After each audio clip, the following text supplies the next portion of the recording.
Power up the mic, now it's time to play. Where the pride hour meets, where the gamers stay. From the field screen, we breaking the line. It's the gamer sideline, where legends align. Light smacks, loading plays like he's drawn the plan. Kinetic, bringing fire like he's leading the band. No matter the game, no matter the sport, we running this pod like it's fourth and short. Press start, lock in. Game time again. You tune in live to the Sideline Show with Kinetic and Light Smacks. Let's go. The Gamer Sideline starts now. Hello, everybody, and welcome back to the Gamer Sideline Huddle, where sports meet the sticks and stories get pixel deep. I'm your host, Lichmax, aka Mike. Currently live. Give me 1 second. Kinetic is calling me, so I'll be right back.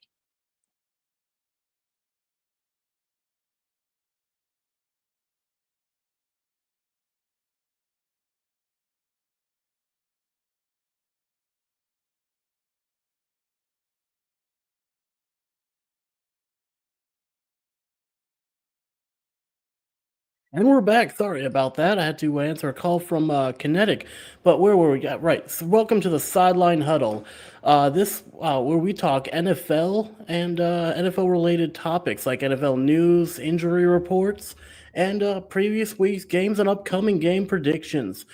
This week, we're going to be talking about the Vikings versus the Packers, the Lions and the Giants game. Those two were both pretty interesting games from this past week. And reason why we're talking the Lions and the Giants is because it kind of it might foreshadow what's going on coming up in this Thanksgiving game where the Lions face off against the Green Bay Packers.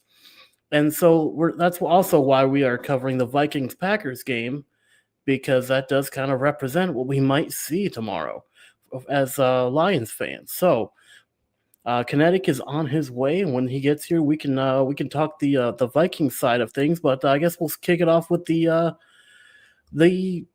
Lions side. I probably should have had it up and ready to go. That's my bad. I know the Lions had a pretty close game against the Giants, and it came down to overtime. Right one, there it is. Yeah, I know it came down to overtime at the end of the game there, which is kind of interesting since it was the Giants. Well, I mean, this year the Giants have been doing pretty good. I did not expect the Lions to have that big of an issue, especially since they didn't have their top running back in Scatabo. But it does kind of give me a question, the fact that because the Giants didn't have Scatabo, what would have happened if they had Scatabo, you know? Because the final score is 27-34. The Detroit Lions won in overtime. It definitely came down to the wire, one final play, thanks to Jahmyr Gibbs and a hyping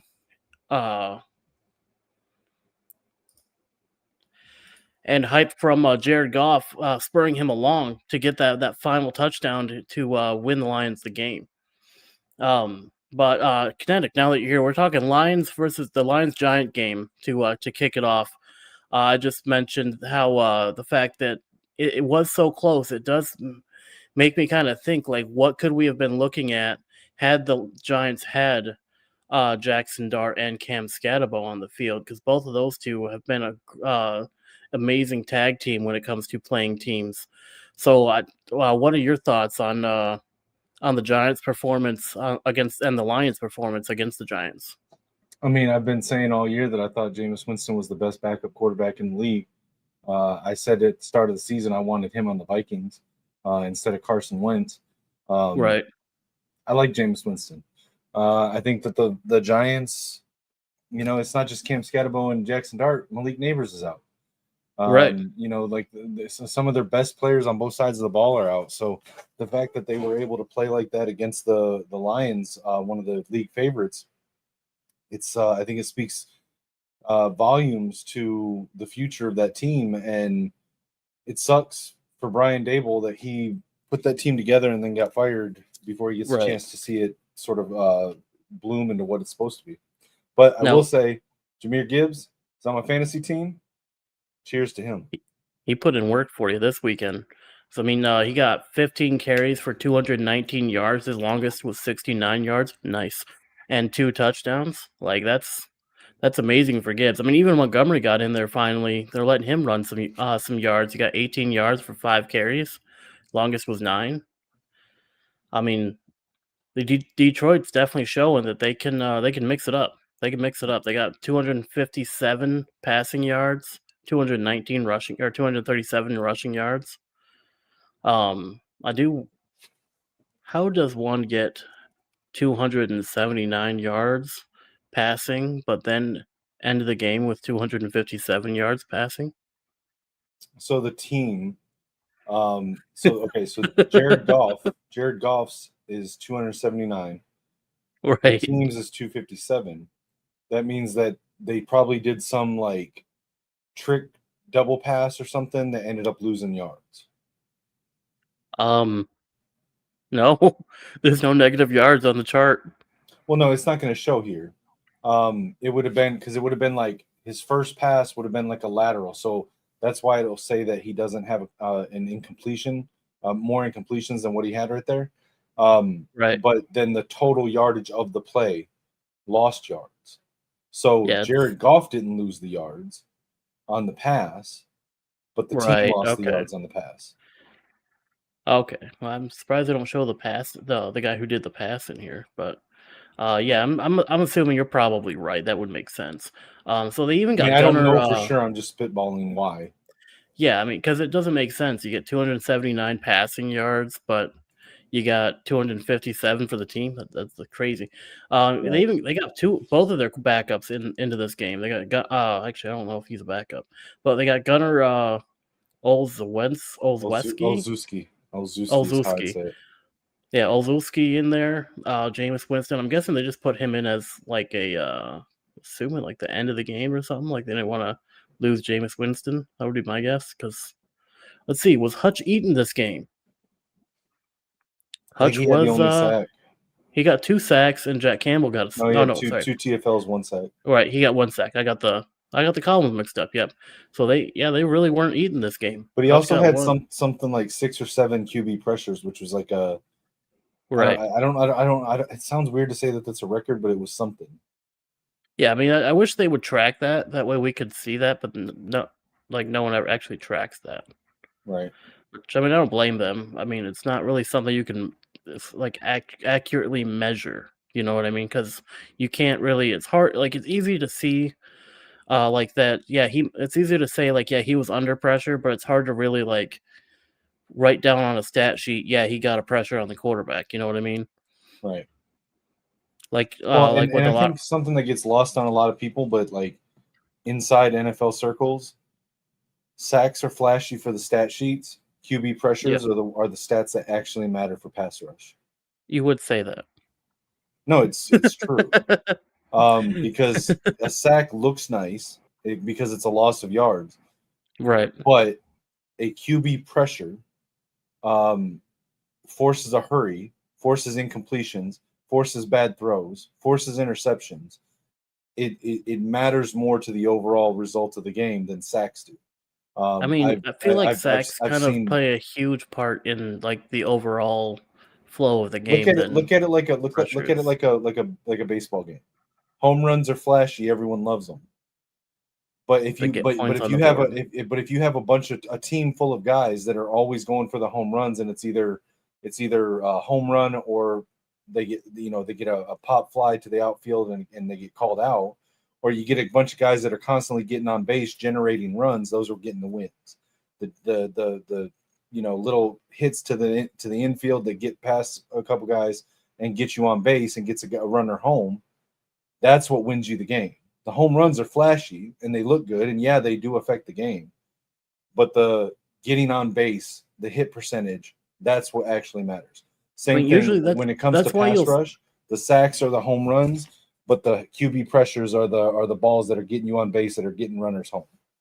I mean, although usually when it comes to stuff like that, like they'll have their ringer, like the guy they know that they can hit a homer. They usually have him bat last, so that way they can fill the bases and then he can bring them all home. That's true. But So like again, that's the which one affects the overall course of the game more, and which one I mean affects the team on the season overall more, is going to be the getting the hits, getting on base, getting the guys home.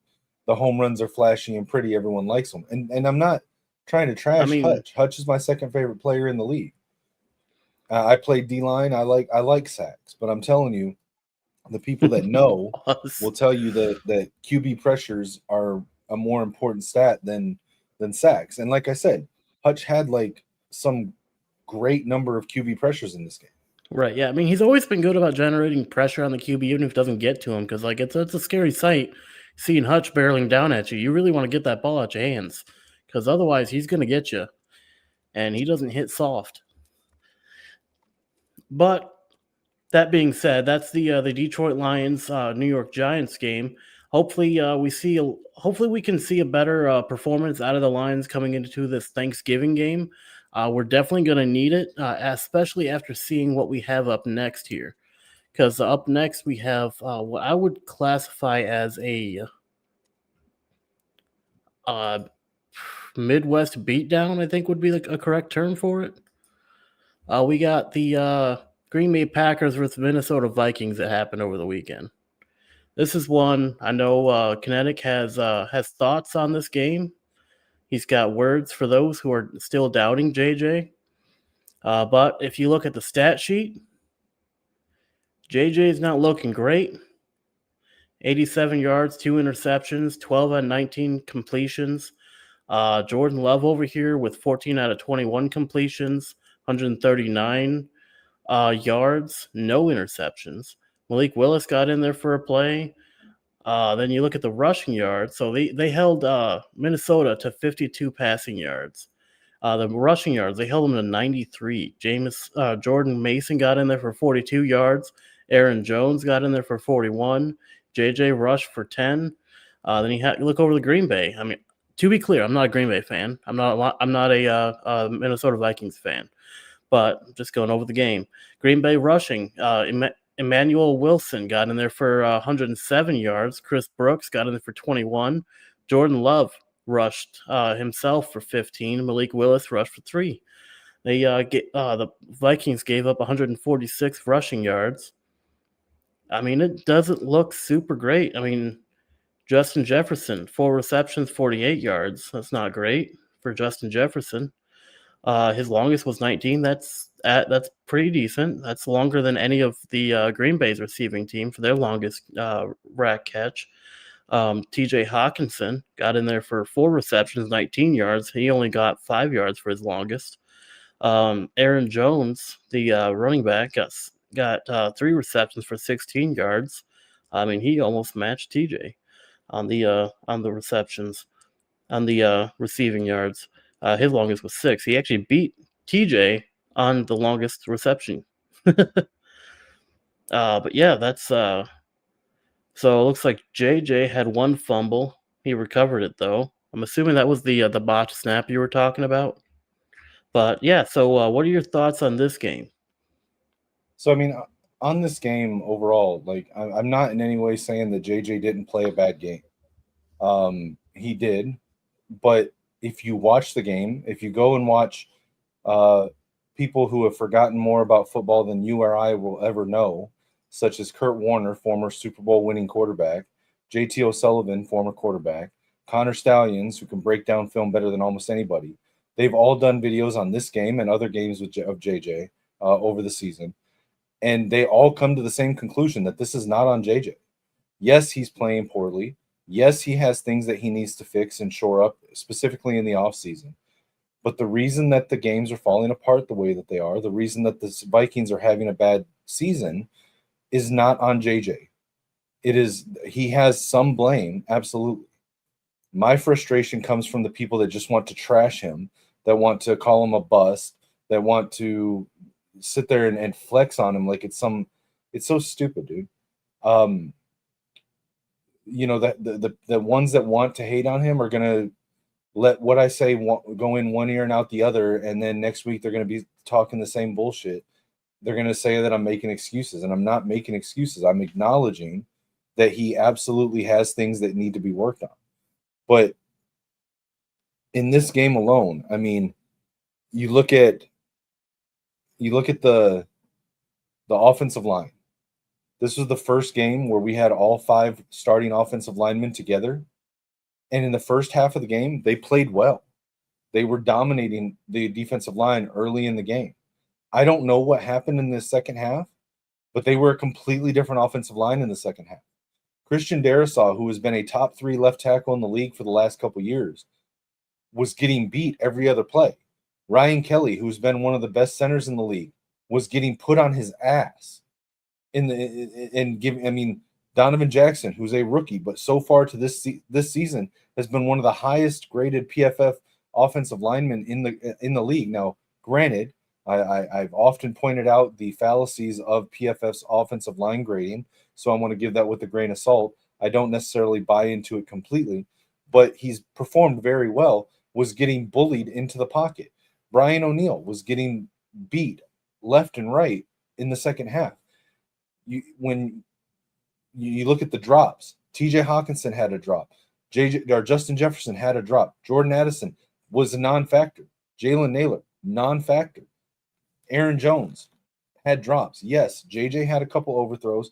He had a couple inaccurate passes. But as I've said all season long, if you take the throws that he's thrown accurately that hit the receivers in their hands and they drop, we're having a completely different talk about JJ right now. Even with his inaccuracies, they are his team, the receivers have a drop rate that is so far beyond what any other team is happening. So Addison and Naylor, okay, for example, and Naylor's been having somewhat of a breakout year when he does catch the ball this year, but they're dropping 12% of catchable balls. That is higher than any other receivers in the league. Justin Jefferson's win rate on one-on-one jump balls that are catchable this year has been his worst year. The receivers are not catching the passes that are on target in their hands, in their chest. TJ Hawkinson has not been the same tight end he was prior to his leg injury. Aaron Jones, supposed to be one of the best pass-catching backs out of the backfield, has had passes that hit his hands that he drops. So, yes, JJ's playing poorly, but so is the rest of the team. On top of that, you've got coaching malpractice. And now I praise Kevin O'Connell for all the things he's done in the past. Coach of the year last year, absolutely deserved it. And I do think he's a good coach. But he has failed this team with his offensive planning this year. His offensive scheme, he has not adapted his offensive scheme to the strength of his quarterback. He's not adapted his offensive scheme to help his team. He is saying, this is my system. You're going to go out there and run it again. And he doesn't change it for whatever reason. Our running back room is not necessarily the best running back room, but it is a highly efficient running back room. We're averaging, I think, 6 yards, give or take, a carry. But he refuses to lean on the running backs because he's a pass-first offensive coach. He's not adapting to what the team is doing. Up until this game this season, he barely ran the ball all season long. Every third down and short, every fourth down and short, he passes the ball. He doesn't run a lot of out routes with the receivers. He doesn't run a lot of slant routes with the receivers. And this game, he ran a few. He would have a slant route with Justin Jefferson. JJ hits Justin Jefferson right there. Boom, first down. Great play. Doesn't run that route the rest of the game. He has an out route to Jalen Naylor. Boom, right on the money for JJ. Hits it, first down, great play. Doesn't run that route the rest of the game. And it's like he abandons anything that actually works and keeps calling these deep pass routes, giving a 22-year-old quarterback the highest average depth of target on the season among all quarterbacks, the youngest quarterback. And when you see it after 2, 3, 4 games that he's struggling with these deep throws, with the pocket collapsing from bad offensive play, while you have him going for these deep shots, not giving him checkdowns with the tight end and the running back because you're having him chip block because the offensive line isn't able to hold. Why are you not calling more slants and out routes? Why are you not Wait, giving him shorter routes? hang on a minute. Haven't you said all season and even in the preseason that your guys' offensive line is the best offensive line in the country? On paper, yes, but it doesn't matter what it is on paper. I'm talking about what they've actually done this year. It doesn't Right. matter that we've had. Like, they If you looked a look lot at, better last year than they did this year. if you look at last year, well, not really. Our offensive line last year, the interior was bad. We had Garrett Bradbury and Ed Ingram. Right. Like, they were bad, on the yeah, but interior, they and held the were bad. pocket for But the they held the pocket tackles, for Sam Darnold, though. hold on. But you're not that doesn't matter. The tackles last year, Christian Darrisaw, Brian O'Neill, were two of the best tackles in the league and have been for the last couple of years statistically. Right. The offensive, the interior, we brought in Ryan Kelly and Will Fries. They were two of the highest graded interior offensive linemen for the past 2 seasons. So when you add that to Christian Darrisaw and Brian O'Neill, and then you spend a first round pick on Donovan Jackson, who, like I said, up until this last week was one of the highest graded interior offensive linemen in the league, let alone the fact that he's a first year rookie. When you put all of that on paper prior to the start of the season, you have no reason to think that this offensive line isn't going to be great. But to this point, we have not, up until this week, we didn't have all 5 of those guys start a game together. Christian Darrisaw was out the first 3 games. Ryan Kelly went out after 2 games with a concussion, and this was his first game back. Will Fries has been decent but not good until the last 2 games. Brian O'Neill had a leg injury in the Steelers game in Dublin and missed games. Donovan Jackson had an injury that brought him out for 2 or 3 games. So we've been playing Justin School and Blake Brandell and Michael Juergens and Walter Rouse on offensive line. And my point is you've got the youngest starting quarterback in the league. When you have a young quarterback on a veteran team, it is the veteran's job to prop that quarterback up, to cover up his mistakes. It is the coaching staff's job to tailor the offense to what he does well and set him up in a position to succeed. And neither of those 2 things have happened this year. The veteran wide receiver core that we've got with Justin Jefferson, Jordan Addison, Adam Thielen, TJ Hawkinson, Aaron Jones, Jalen Naylor, they are dropping balls and dropping the ball on helping the young quarterback. The coaching staff has not adapted his system to what the team is doing well, to what the quarterback can do well. He's saying, this is my system. You're going to run it hell or high water. And then they turn around and want to blame JJ. That's my problem with it. You look at all, like, the last 5, 6, 7, 8 years, 10 years. You look at the quarterbacks who get drafted and the teams give up on them after 1 year, after 15 games, after 18 games. And then those quarterbacks are 24, 25 years old. They go somewhere else, have another year or 2 to develop, and they become good. Baker Mayfield, the Cleveland Browns gave up on him. Look at what he's doing now.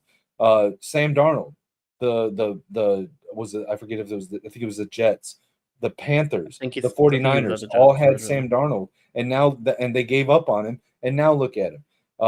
You had Geno Smith, the Jets gave up on him, goes to Seattle, sits behind Russell Wilson for a year, learns a system, develops in a system, and boom, he was actually really good for a while.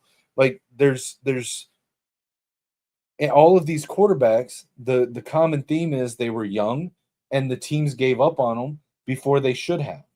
JJ is younger than all of them. JJ's not going to be 25 years old for 3 years. To give up on him right now after 6 games is insane. It's absolutely insane. Nobody was giving up on Drake May after he had his first 6 games were bad. Nobody gave up on Caleb Williams after his first 18 games were bad. Nobody is giving up on CJ Stroud after he had a good first year, but a shitty second year and a shitty third year. Nobody's given up on Bo Nix because he has a bad second year. But everyone wants to give up on JJ and call him a bust after his first 6 games. I think that comes down to like the hype that was generated around JJ being drafted to the Minnesota Vikings. So a lot of people are just kind of like they see the hype for him and they haven't seen a payoff for it yet. Like the closest thing they got to a payoff for like his hype were the two games where he like showed out and balled out the entire game, or even like the first game of the season where he took a losing position and turned it into a monumental which none of win. those other quarterbacks did in their first year. Drake Right, May didn't do that in his first year. but Baker that's the Mayfield didn't do closest. that in his first year. But Like that's the so, closest to so he's a shown hype more payoff flashes. that they got from out of JJ though. Like the rest So of the he's time, it's shown kind more of been a flashes mediocre performance. by your own admission. He's shown more flashes in these 6 games than any of these other quarterbacks did, and yet people want to give up on him. I mean, we're seeing more of that now in year two with some of these quarterbacks. We're seeing more and more of those flashes. Like, yeah, this is his Right, second year, but first year actually when they've playing. got 20, 25 games under their belt, and people want to give up on JJ after 6, with all the other things that I just pointed out that are Well, I failing him think he's around also him. on concussion protocol, isn't he? Yes, but again, I mean, 22 he did years take old. 5 sacks, so it makes sense. He is younger than Drake May. He is younger than Bo Nix by like 4 or 5 years. He's younger than Michael Penix. He's younger than Cam Ward. He's younger than Jackson Dart. He's younger than all these other players by 2 to 3 years. All of those things that I just pointed out around him, the fact that he's shown flashes that none of those quarterbacks did in their first year, and people want to give up on him after 6 games. I think It's Cam Ward is maddening. 22, No, he's not. isn't he? No, He's 23. he's 23 or 24. He is older than JJ. Hmm. And that's my point. You cannot like look at the track record of giving up on quarterbacks too early, and then the fact that he's younger than any of them were. He probably should have sat a second year, honestly. And there's a case for that. But I'm just saying, like, and it's like all these people want to look at these surface level takes and these surface level stat lines and then come up with these idiotic takes on him and then flex on him like it's so stupid, dude, and it's tiring pointing this stuff out to people, giving logical arguments and having them just ignore it because they want to flex on it. It's fucking stupid. I mean, honestly, I think looking at his performance this season, I might have just sat him for this year, give him that actual experience of sitting behind a quarterback So there's an while you're argument for not that. like injured the entire time. There's an So I argument for mean, that. honestly, I it don't might agree have with been in it. their best interest to pick up Aaron Rodgers. Looking back at it in hindsight, Sure. because then he would have had somebody to actually look at and see who's like plays similar to how he does. Because that's Aaron Rodgers does play a similar ball game to what JJ does, even if he doesn't want to. Sure. And there's an argument to be made for that, and that's a conversation that can be had. I personally don't agree with it. Me personally, I'm the type of person, football fan, that I will ride out the lows to get him reps, because if you sit behind somebody, a veteran, yes, you're running scout team, you're getting the practice reps, but no matter how hard you try to go full speed in practice, it's not full speed. And the only thing Right. that's going to get JJ to where we want him to be is game speed, game time reps. Now, yes, you can develop him behind somebody else, get him garbage time, get him, acclimated to the offense better in practice with the scout team before putting him out there. There's absolutely a conversation there. If I had to make a decision in most cases, I'm saying go ahead and put him out there, let him get the game speed reps. But what I'm saying is the coach has to adapt the offense. Like, I like KOC, okay? But he has completely failed not only JJ, but this team this year. 5 games into this season, KOC should have sat down and taken a long, hard look at his offensive scheme, looked at his team, looked at the practice where him and Justin Jefferson have talked about how they see the stuff that JJ can do in practice every fucking week. Look at what he does. Write down the top 5, 6, 7 routes that JJ is able to hit.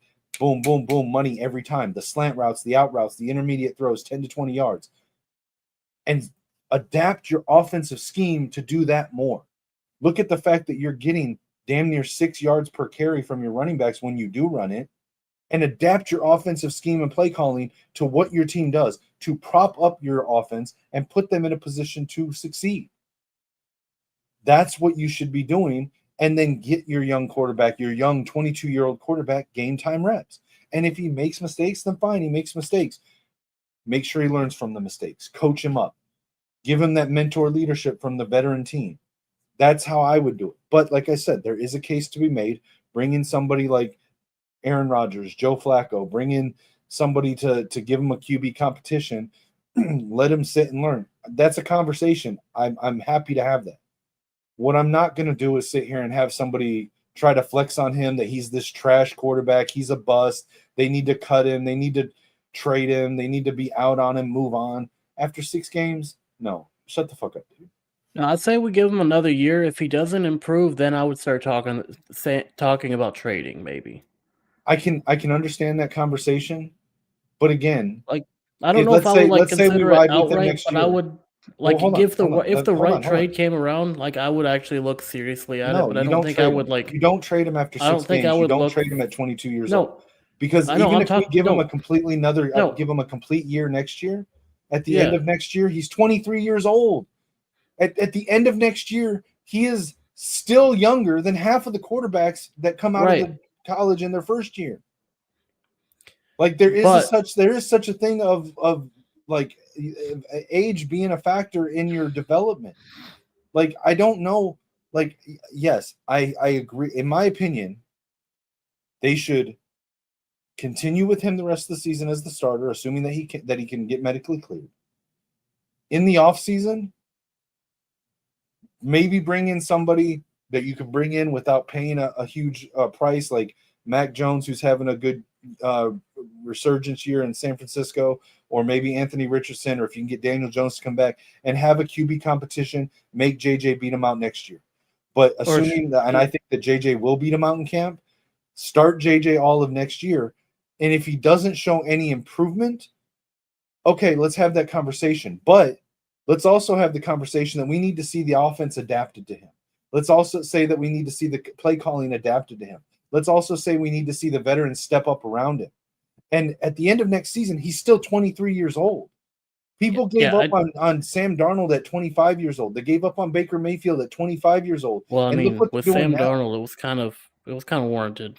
But okay, but my point is that 2 years later, 27 years old, they're some of the best quarterbacks in the league. Sam Darnold's getting MVP talk. Baker Mayfield's getting MVP talk because someone gave up on those guys at 25 years old. And you want to give up on a top 10 pick quarterback at 22 years old, 23 years old? Come on. After next season, I would either look at bringing another quarterback in, or I would entertain. I don't know if I would take any offers, but I would entertain offers for him if they're the right offer. I wouldn't go out of my way to seek them out, but if they came in, I'd look at them. You know what I mean? Yeah. Like I said, I'm not saying that he's having a great year. I'm not saying that he isn't at fault, that he doesn't have some blame. I'm not saying that he may end up being a bust. You cannot call him a bust at 22 years old after 6 games. I'm sorry. And the people that do that, they're just looking for an excuse to hate on him. This is only his first year playing as a starter. I would if you're going to call. I don't even care about the year. 6 games. Yeah, I'm putting it as a year. So this is his first year playing as the starter. If you want to start talking bust, you want to look at next year would be when you could realistically start talking about that. Not even seriously, but at least considering it. And then record-wise, you can't call somebody a bust even at 25 because 2-3 years later they're in the MVP talks. So how can you call them a bust at 23? But if you want to make a playoff run, you got to make moves. That's fair. But how can you – again, you say start having the conversation about him being a bust after next year, and I say first-round talent, yeah. I know. I say that's false because the track record shows that we have this long list of quarterbacks who are called a bust at 25, and 2 to 3 years later, there's some of the top quarterbacks in the league and getting MVP talk. So Sam Darnold was called a bust at 25, and he's in MVP talk. So was he a bust at 25, or was the fan base and the team impatient? Baker Mayfield was called a bust at 25. So, but 2 years later, he's in MVP talks. So They was he a found bust like at 25, or was the team no. impatient and the fans impatient? So here's what it is. Here's So what how it can you is. call Here's what it somebody a is. bust at 23? Here's what it is. So what was happening was they were in the wrong program for their style of play. JJ might be in the right program for development, but he might be in the wrong program for his style. So the Vikings would be good for his development, but he might actually, like, once he's developed, he might flourish in a different system, if that makes sense. Like Baker Mayfield, for example, like they were talking bus talks when he was in that system. He switched systems, and now look at him. He's looking at MVP talk. Sam Darnold, he Right, was but what actually I'm good saying is over that it. they He weren't was good at busts. the They were he called was busts good and at they the weren't Vikings. busts. It's because of the system. That's what it really comes down to. Like if you look at the system, some systems don't fit certain quarterbacks. For example, I guess not Sam Darnold, but I guess JJ right now would be a good example here. Like it doesn't like he does like he's doesn't really fit the system that they're going for. He's not a deep throw quarterback. Right, but that doesn't Like equate to the quarterback being a bust. Just because he's in a I'm system not saying that doesn't I'm not saying he's a accentuate bust. that doesn't He's a, that he's doesn't not good for emphasize that his system. abilities, doesn't mean he's a bust. And that's what I'm saying. What I'm saying is he's not good for that system. If you want to say it's a system mismatch, that's fine. What I'm saying Right. is calling him a bust at 22 years old after 6 games, calling him a bust after next season at 23 years old, I think is a stupid line of logic. I don't think you can call somebody a bust at 22, 23, 24, 25 years old, regardless. No, I'm not saying he's a bust. What I'm saying is for the system he's in, he can look like one, if that makes sense. I'm not necessarily saying that he is a bust, but the system can make him look like he is. But that's what's so frustrating. But that's what can confuse people. That's what's confusing the layman is the fact that they see him in the system not doing well, and they're gonna assume that it's because it's JJ. You know, like how they are right now. They're assuming it's JJ's fault. That's but you fine. look at the field, and it's not his fault. When somebody that understands it better, that's around the team more, that knows beyond the surface level takes, points this stuff out to you. Don't just dismiss it so you can keep flexing on them like bust. Right, like but shut the fuck up, dude. Yeah, but as soon as if Minnesota ever trades JJ to a system that fits him, they're going to see a whole different JJ. Once they find a system, either in switching out offensive coordinators to find one that fits him, or if they end up sending him somewhere that what might fit him better after they develop him, you're going to see JJ shine more. Or maybe we can ask the reigning coach of the year, an offensive guru, the quarterback whisperer, the offensive genius that revitalized Matt Stafford's career as offensive coordinator. He hasn't been looking like an offensive genius this season. Right. So maybe we can ask this guy to take a fucking humble pill, and instead of saying, run my system regardless, sit down and adapt your system to your fucking quarterback. Kevin O'Connell, and again, I am a Kevin O'Connell fan, but I am putting the majority of the blame on him because you were called the quarterback guru. So why are you not able to accept the fact that your system does not fit your quarterback? He is famous for this line that he said the year that they drafted JJ. He said, we're going to do it right. I'm paraphrasing here. We're going to do it right by him because I think that organizations or teams, I forget which term he used, but he said organizations fail young quarterbacks more often than young quarterbacks fail organizations. Well, right now, Kevin O'Connell, as the head coach of this organization, is failing this young quarterback because he's refusing to adapt his system and his play calling to the strengths of his young quarterback and to the abilities of his team that should be propping up the young quarterback and helping to mask and cover for a young quarterback's mistakes. He's not doing that job. He is failing the young quarterback right now. That's entirely possible. But we will have to discuss this more in depth at a later time, or maybe you could do a video about going over all of that. But we got to move on to the Thanksgiving showdown between the Detroit Lions and the Green Bay Packers. And they're playing at Ford Field. So let me pull this. I should have had this up already. Oops, right there. I need to look up the odds for the game. I need you to clip that that Vikings rant for me in post production. I will look into it.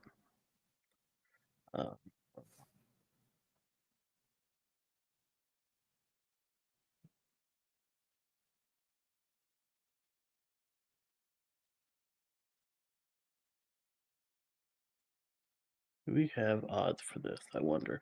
Anyway, what are your thoughts on the game right now while I'm looking to find this information? So, I'm sorry, say it again.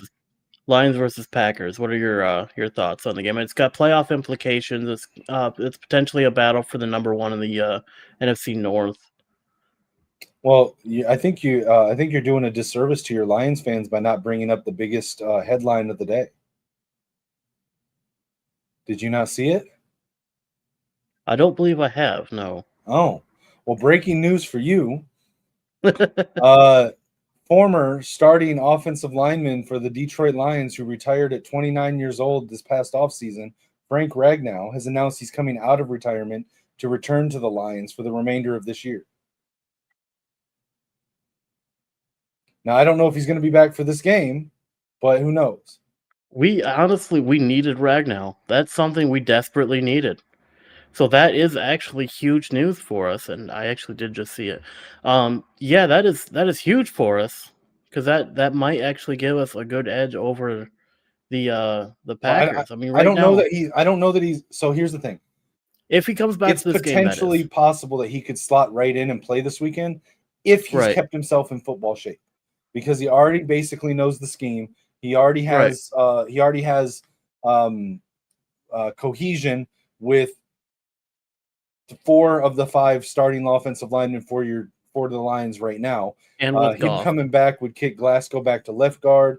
Mahogany would probably go over to right guard, and I'm not sure if he would start over rookie Tate Ratledge. I think Ratledge has actually been a little bit better this year. However, Mahogany has experience on the right side with Frank Ragnow. So if he has kept himself in football shape since retiring, he could potentially slot right in immediately this weekend. If he hasn't, you're probably looking at 1 to 2 weeks from now him coming back into the lineup. So I think that's huge for you guys. That is if he is able to come in and play this weekend, or not this weekend. If he is able to come in and play, I'm used to us playing on Sunday. If he does come in and play tomorrow, that would be amazing for us, because right now the Packers line spread is Detroit at they're giving Detroit, I think it's negative 2.5, which I think gives the I think that's Packers, right? I don't know how to read these. So negative 2.5 is whatever team's getting that is favored by a field goal. Okay, so Detroit is favored at a 2.5 over under. And what that's basically saying is that they think those teams are so close that it's basically a toss up, and they're giving the edge to Detroit simply because they're at home. Yeah. So the over under for the Packers v Lions is 49 point over under. It's pretty even across the board for the spread. So like you can't really go wrong. So I think that despite the start of the season, seeing the Packers completely dominate my Lions, I think now that we've had time with our offensive and defensive coordinators, since they're both brand new this year, now that we've had time with them to kind of have our offensive team or both sides of the ball kind of gel with their respective coordinators, there's a good chance we see the Lions come out with a victory on Thanksgiving. Yeah, I mean, I think that the Detroit Lions are going to win. It's Thanksgiving. It's the Lions' tradition Thanksgiving game. I think it's them and the Cowboys that always play every year on Thanksgiving. They're Lions at home. Cowboys. I think that Green Bay's coming off of the win. I think that the Lions are coming off of a very close win that they want to prove Yeah, that was not that they're better than that. I think Hutch is right. ramping up his production and his play at this point in the season to get back to where he should be, just at the right time. And I think that even if he doesn't play this weekend, I think the news of Ragnow coming back is going to Gonna fire the team up. it's going to inject an enthusiasm into the team that I think is going to play out with Detroit taking this game. Yeah, I think if anything, if we don't see Ragnow on the field, I think he'll be in the locker room for at least to kind of help with the pregame and maybe halftime speeches to get the team ready to go. Um, that would be something good to see, especially like when it comes to the offensive line. Having Ragnow there to if he's not playing, just to at least get the offensive line amped up and ready to go for the game will be definitely good to see. I do hope he is playing tomorrow because I think he would be extremely, extremely crucial to giving us that little edge we need just to kind of push our odds over the fence to our favor instead of sitting right on the fence. I mean, one good thing that we do have going for us is we do have a veteran quarterback and a veteran offensive line outside of, I believe, Tate Ratledge, who, yeah, like you said, is a rookie this season. I mean, he's And the played fact, well. Like, I'm not saying he's yeah, bad. right. I mean, a rookie's still a rookie. So, I mean, you can't really, I mean, you can say, but, we have mostly a veteran offensive line. I mean, so hopefully we can do a lot better than the Vikings did, since we do have that veteran quarterback back there to kind of one who's used to getting that kind of that kind of pressure put on him from, especially since the Vikings or not the Vikings, on the Vikings for some reason, especially since uh the Packers have Micah Parsons over there, from who came over from the Dallas Cowboys. They also have let's see.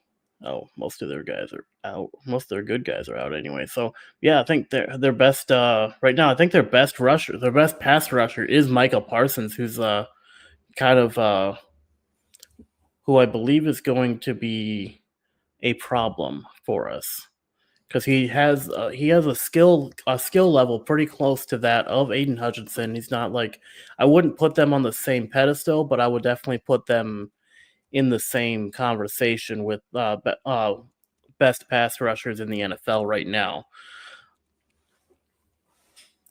He's definitely going to be an issue come tomorrow, and it's something we're going to have to keep an eye out for. Hopefully our tackles are ready to keep him out of the backfield as best as we can, because we don't want Goff getting rattled. We can't really afford to have Goff get injured either, because our backup quarterback is worse than Carson Wentz.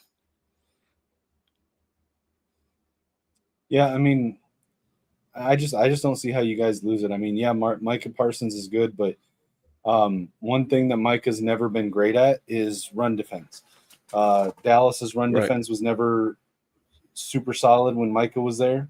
They traded away their best run defender on the line to get Micah. I do like Rashawn Gary. He's a former Michigan Wolverine. I like him a lot. And I think that Micah being there opens up a lot for Gary on pass rushing. But their run defense is not great. I mean, even in the game where we only scored 6 points this last week against them, our running backs ran well against them. If our coach would stop abandoning the run, you guys have Jahmyr Gibbs. I'm We a got fan of Jahmyr Gibbs. We got David Montgomery. I'm a We got fan the of 1-2 Jahmyr punch. Gibbs, and I think you just run Gibbs. You let him do what he did this last week. And not only that, not only do we have Jahmyr Gibbs and David Montgomery, but occasionally we also have J-Mo going back there and Amon Ra. Yeah, don't get me started on J-Mo. I also started J-Mo in fantasy this last week, and he gave me 0. Yeah, he didn't get many targets. It was mainly Amon Ra and Jahmyr Gibbs putting down the smackdown on him. And maybe if they threw the J-Mo a little bit more, they might have gotten more yards. But I digress. I'm definitely I think if I had to put a score number on this game,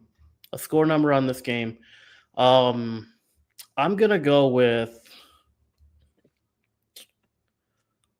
I need to do some math.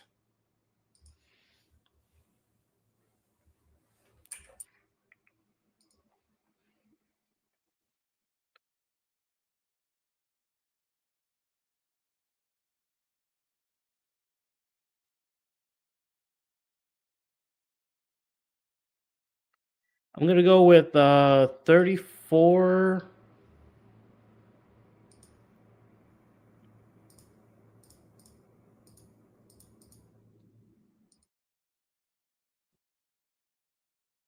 23. 34-23 Lions.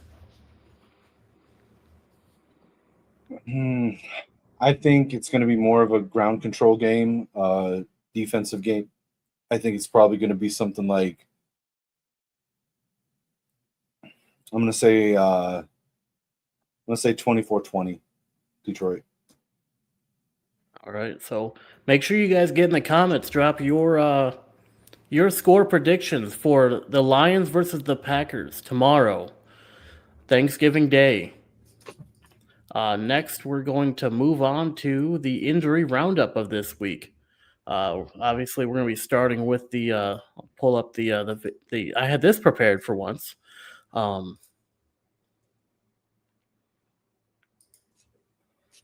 But we'll start off with the Lions and the Packers. What they got on injury for this week. The Packers are sitting with Carl Brooks, defensive tackle. He's got an ankle injury. He did not participate in practice. He's labeled as out. See, we got Matthew Golden. He's got a wrist injury. He was limited. Had limited participation in practice. He's labeled under questionable. He might play. He might not. We'll see. Nate Hobbs, cornerback. He's out. He's questionable with a knee injury. Jordan Love was in. Or no, Josh Jacobs was in, but he had limited practice. So there might be something going on with Josh Jacobs we might be able to take advantage of. Josh Jacobs did not play against the Vikings this last week. Right, and he was limited participation in practice. He's not labeled as out or questionable, but I think limited participation to me says questionable. Now they did still run the ball rather well with I think it was Emmanuel Wilson, and I don't know the other guy's name is like something Brooks. They still ran it reasonably well without Josh Jacobs, but it was noticeable. Yeah. But yeah, if they don't have Josh Jacobs in this game, I think that makes our ground game a little bit, or our ground team on defense a little bit. It'll ease their minds a little bit, not having to worry about Josh Jacobs, because he is a problem on offense on the ground, and them not having them, like you said, is a very noticeable difference when it comes to running the ball. Now, Keyshawn Nixon, cornerback, neck injury. They got him labeled as questionable. Hopefully he's out. Jaden Reed, wide receiver. He's out with a foot and shoulder injury. He was participating in a limited capacity in practice, so he could be back in the next couple weeks. We'll just have to wait and see. Then we have Lucas Van Ness, their defensive end. He's out with a foot injury. Quay Walker, left back. Why do I want to say every time I see LB, I want to say left, but it's linebacker. He's questionable with a neck injury. That could mean he might be out for the game. There's a good chance of that. Neck injuries are no joke. You don't want to mess around with those. So if he's not at 100, I don't foresee him playing. Savion Williams, wide receiver, he's out with a foot injury. He did not practice. That's important. He did not practice. Now we're on to the Lions. Quite the list going here. Terrion. Well, actually, this is everyone who was. Yeah, Terrion Arnold. He's questionable with a concussion. That's not good. Marcus Davenport, defensive end, shoulder. He's questionable as well. Taylor Decker, tackle. He's might be out. He's questionable with a shoulder, limited practice, so that's good. It is interesting to note that Marcus Davenport did have full participation in practice, so there's a good chance he could be playing. Miles Frazier, guard. He's questionable with a knee injury, but full practice participation, so there's a good chance he could also be playing. Graham Glasgow, he's out with a knee injury. That might be why Ragnall's coming back. Because and Ragnow might, if he's in I wouldn't football say shape, it's why, because there was talk about Ragnow might come back right? 2 weeks ago. There was But there if was he's talk going to that come back, Ragnow and Aaron Donald both were looking at, and Brandon Graham, all three actually were looking at coming back to their previous teams for Super Bowl run or for playoff runs. right? And if Ragnow does come back right now, it would be fantastic because we currently our center is currently down, so he's out with a knee injury right now. Kirby Joseph is out with a knee injury. He didn't participate in practice, so he's out. That's not good. Joshua Pascal, he's out with a back injury. That's not good. He might be out for a while with that one. Tate Ratledge, our guard, he's got a knee injury, questionable. He had limited participation in practice. He might play, but you never know. Khalif Raymond, wide receiver, he's out with an ankle injury. He's going to be out for a minute. Penny Sewell, tackle. This is a horrible one. If he is out, he's out with an ankle injury, or he's questionable with an ankle injury. He's out questionable with an ankle injury. Had limited participation, so he might play, but it's hard to say. Isaac Tesla, he's got a hand injury, which has him labeled at questionable. So that's not good. Having a hand injury as a wide receiver, that's a horrible thing. Sione Vaki, he's questionable with an ankle and thumb injury. We have Jahmyr Gibbs and Montgomery, so he could probably set this one out and we'll be fine. Brock Wright, that's not good to have him injured. He's out with a neck injury. He's our, I think, tight end 2, right behind LaPorta. And now we're on to the other game for tomorrow. It's the Cowboys and the Chiefs. We actually want the Cowboys to win this one for once because we want to keep the Chiefs out of the playoffs, and the Cowboys are our only hope right now of doing that. We got to serve them up another loss is what we got to do. But the Chiefs have Noah Gray. He's out with a concussion. Makes sense. Then they have Christian Roland Wallace. He's out with a back injury. Trey Smith out with an ankle injury. That's all for the Chiefs. Pretty easy when you have the refs keeping your guys safe. Cowboys. We have Kalen Carson. I think that's how you say that. Kalen Carson, he's questionable with a hamstring injury. Tyler Guyton out with an ankle injury. English is not working with me today, folks. And then I think for the rest of the games, unless they're on, this one also on Thursday? No. Yeah? Nope. We got one more for Thursday, and then we'll just breeze through the rest of them. So Bengals, you got Taj Brooks. He's out with a concussion. We got Jermaine Burton. He's out with an ankle injury. Trey Hendrickson, defensive end. He's out with a hip and pelvis injury. T. Higgins. He's out with a concussion. Cameron Sample. He's questionable with an oblique injury. I don't know how you injure your obliques, but he found a way. Joe Burrow is back. Full participation. He's going to be playing tomorrow. Ravens, we got 2 injuries here. We got Taven Bryan. He's out with a knee injury. Justice Hill. He's out with a neck injury. That's all for the Ravens. Do they really need Justice Hill, though? They do. They got a whole Henry.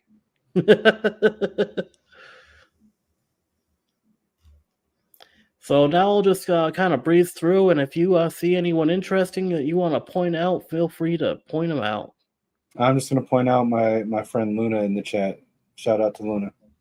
Shout out to Luna in the chat.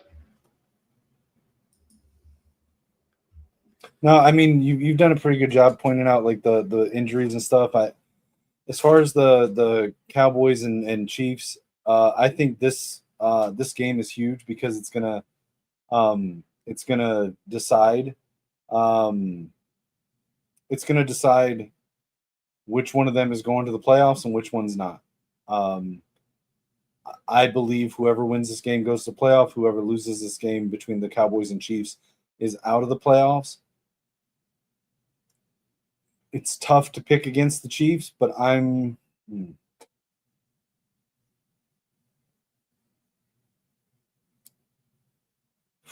that's hard. Honestly, I think the Cowboys have what it takes to take the Chiefs down. If the Broncos can do it, the Cowboys can do it. But then again, you also got to remember the Cowboys also have Dak Prescott. I mean, he's been doing pretty good this year. This season has been a pretty good season for him thus far. But you still got to remember it's Dak Prescott. Like, Yeah, do you I really think think the he has Cowboys what can it do takes it. to take down Mahomes? I think the Cowboys can do it. I think it's possible for them to be able to do it. There's a good chance they might do it, but it really all comes down to the officiating. As we all know, this entire season the officiating has been atrocious. Like, I think some of the worst officiating that I've seen in NFL, like in almost in NFL history. Like, it's been getting a little better as the season's gone on, but at the start of the season, what was with that officiating? Like, how is it that the Lions get over 16 penalties and the Chiefs don't get one, even after they blatantly commit multiple penalties in front of refs, but nobody calls them?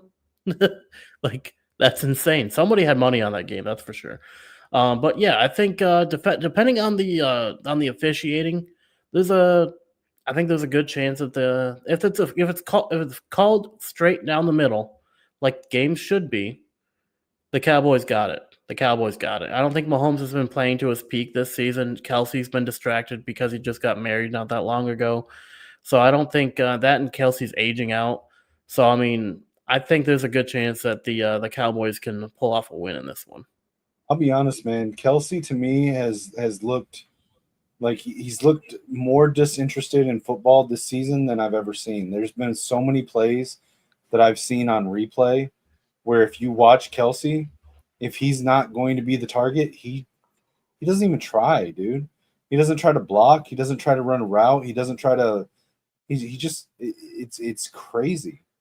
Um, Personally, my opinion, any tight end, any wide receiver that just doesn't even try on plays that he's not the focus of, bench him. Right, I agree. I think Kelsey should for sure be benched. They won't do it because of that Swift money they got coming in. If they bench Kelsey, then there goes that Swift funding. You know what I Like, mean? this is a little bit of a homer ding right here, but go back to I forget. I don't think it was this last year or last week. It was the week before. I'm blanking on who the Vikings played, but we had a play where Jordan Mason ran in for a touchdown, and Justin Jefferson, best wide receiver in the league, who's not having a great year, blocked the F out of whoever that was on that play to open up the lane for the running back, and he was celebrating like he just scored the best touchdown in his career. What year was He that? doesn't give up when on blocks. He doesn't give up when he's not the target. Yet I see in college, and I'm going to say there's even people on our Michigan Wolverines that do this. If you're not playing to the whistle, regardless of whether you're the target, if you're not blocking, if you're not running your route and trying to get a runoff decoy route, if you're not trying to do everything you can to make the play successful, regardless of whether you're the target or not, get the fuck off the field.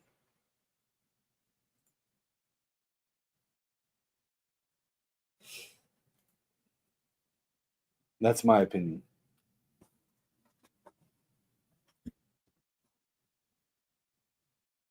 Is that no, that wasn't that was in 2025.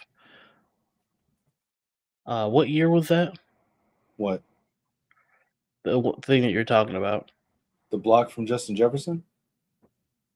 or Jordan Mason? No, it was literally like I don't think it was last week. It was the week before, I think. Oh, okay.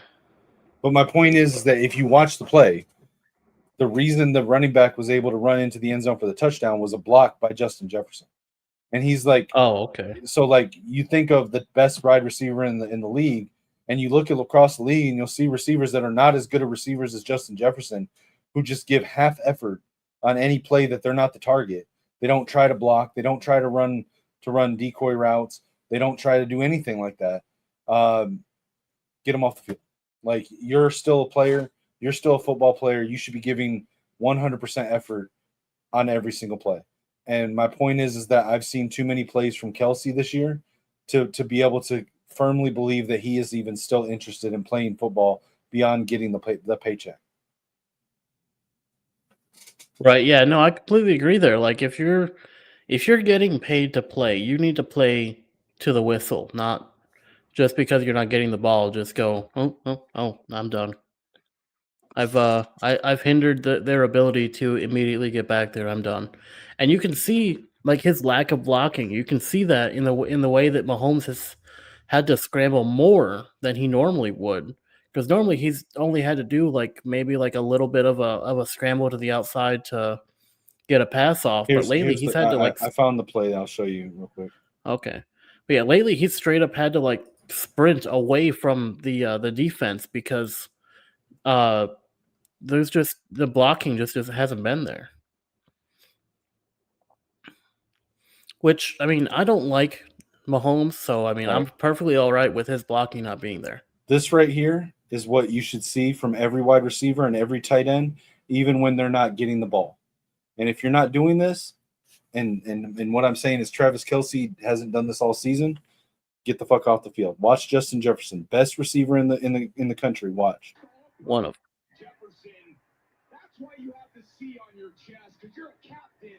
Look how pumped he is to throw a good block. Like, he's not giving up. He's not mailing it in. He's not going half speed. He's a football player. And right, that's how and you every can single see, receiver, every single tight end should be doing yeah. every I single mean, play. you see stuff like that from Amon Ra as well. In fact, I think there's been a couple times where Amon Ra has straight up pancaked another player for Jameer Gibbs. Like, I don't know offhand, but I'm pretty sure I have seen that happen where Amon Ra just pancake blocks a guy for Jameer Gibbs to be able to get through. I've also seen it from Sam LaPorta, but you expect that from the tight ends. You expect the tight ends to be able to get in there, get physical, and create lanes for your running back, especially if they're going on the outside. But I think Kirk Wilson does bring up an excellent point. The Cowboys usually find a way to lose, but he is wanting the Cowboys to win. I think the entire nation is wanting the Cowboys to win, unless you're a fan of Taylor Swift, and then you're probably rooting for the Chiefs. And if you're rooting for the Chiefs, I mean, sorry, you chose wrong. I'm just kidding. All fan bases are welcome here on the Gamers Sideline, even if we're talking college football. Yeah, we're Michigan fans, but we welcome all fan bases, whether you're Texas A&M, you're Lake Inferior State, you're little bro, like, you're all welcome here. We're an accepting community when it comes to fan bases. We don't typically talk just one or two teams. We like to talk about all the teams as a whole. Talk about the league's news and information, things that come up. Also, we talk about the gaming side of football and other gaming topics. So this is the other side of what I just showed with Jefferson. I don't know who this guy is. This is just the first thing I found. Ignore him. Watch Kelsey. Kelsey, right here. Look. Mahomes is over there running around trying to find something. What's Kelsey doing? Not blocking, not trying to get open, not anything. Just standing there. No effort. And that's what he's been doing all season long.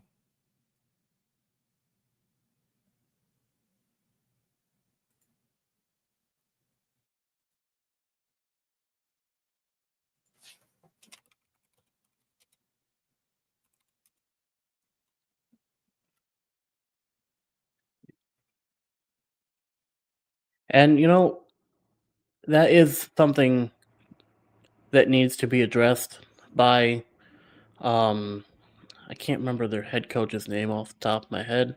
What's the Andy Chiefs Reid. head coach again? Andy Reid. Andy Reid. Andy Reid. I don't know why I didn't remember that.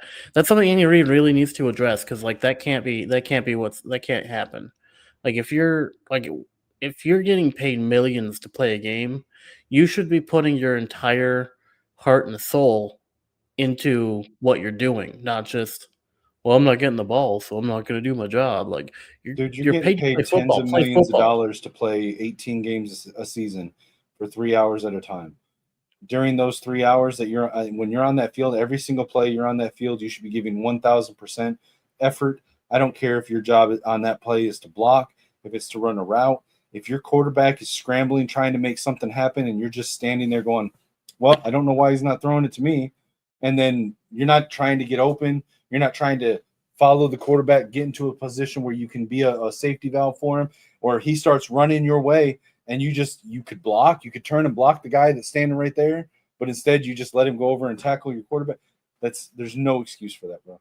Yeah, I agree. I don't care if you're a starter, I don't care if you're a backup depth guy, I don't care if you're a receiver, a Like tight end, I don't care if you're a punter. You give 100% effort every single moment of every single play that you're on the field. I agree. And what's even better is had he picked that block up, he could have got extra yards too. Like because that was the final. Like that guy tackling him is what's fully stopped the play. Like he could have got at least like 2 to 3 more yards had Kelsey picked that block up.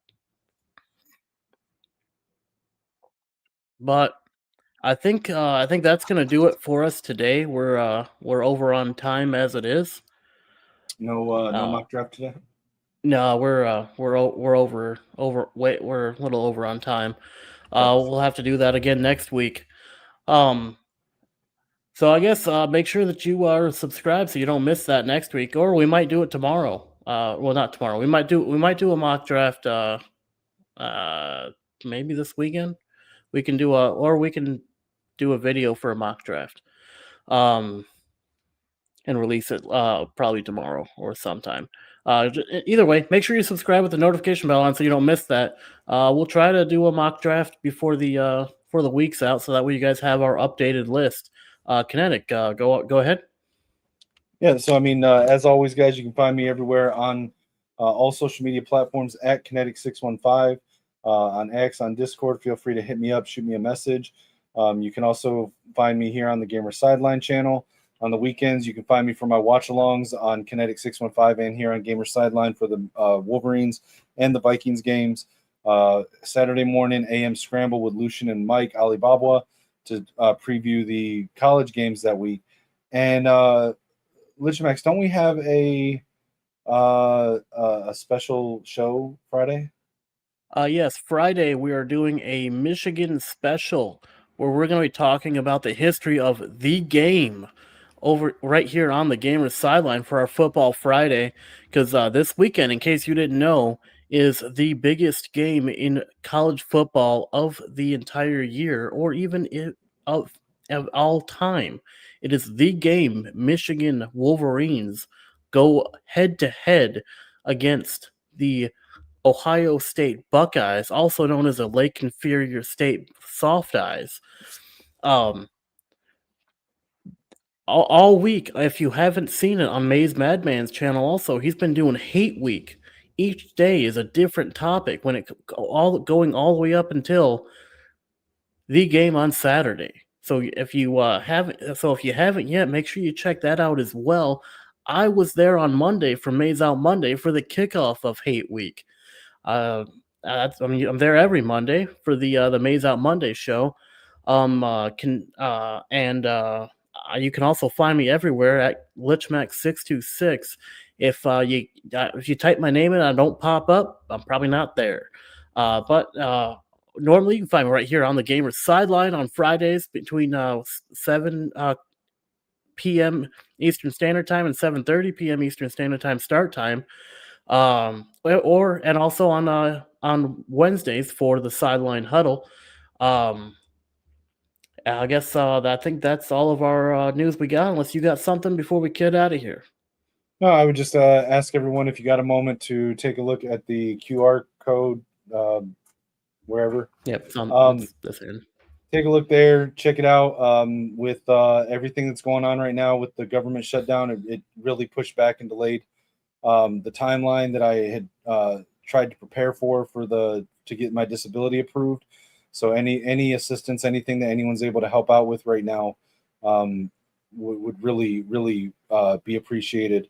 We're looking at about a 2 to 3 month sort of backlog to get everything. So where we are expecting to get it in December, we're looking at February to March is where I'm going to have my arbitration hearing now. So any help that anyone can provide, even if it's just sharing the link out, is greatly appreciated. And the link is also in the description too. Also, before we get out of here, I want to also let everyone know that Friday for the Michigan special, it will be a call-in show. So make sure if you want to call up and talk the game, your favorite moments, your favorite highlights from the game, your favorite year of the game, just feel free. We'll have the link in the chat. And you'll be able to come up and we'll all reminisce about times where Michigan has just completely decimated Ohio State, or maybe times that broke your heart when we lost. Either or, it's going to be a great time on Friday, and it doesn't matter what side of the rivalry you are on. We welcome everybody to come up and talk about their favorite moments of the game. Whether you're a Ohio State fan, a Michigan fan, a State fan, a Bama fan, it doesn't matter. We know everyone watches the game. It's the biggest event in sports entertainment. So we'll see you Friday for the Gamers Sideline Michigan special.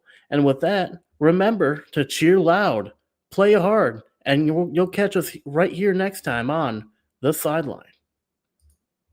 From joystick dreams to Friday night lights, it's controllers and cleats under podcast mics with Life Max driving deep like he's throwing a bomb, and Kinetic calling audible, staying calm in the storm. From the field to the sticks, yeah, we bring the heat. With Kinetic and Leash Max, never miss a beat. When the final whistle blows or the credits roll, we're signing off strong, that's our gamers take control. Catch us on the sideline, where legends chill, where the playbooks flip and the passion's real. If you heard the takes, then you know the drill. Till next time, fam, keep it clutch, keep it skill. From the field to the sticks, yeah, we bring the heat. With Kinetic and Lich Max, never miss a beat. When the headset's off and the lights go low, we'll be back next game, y'all already know. We out.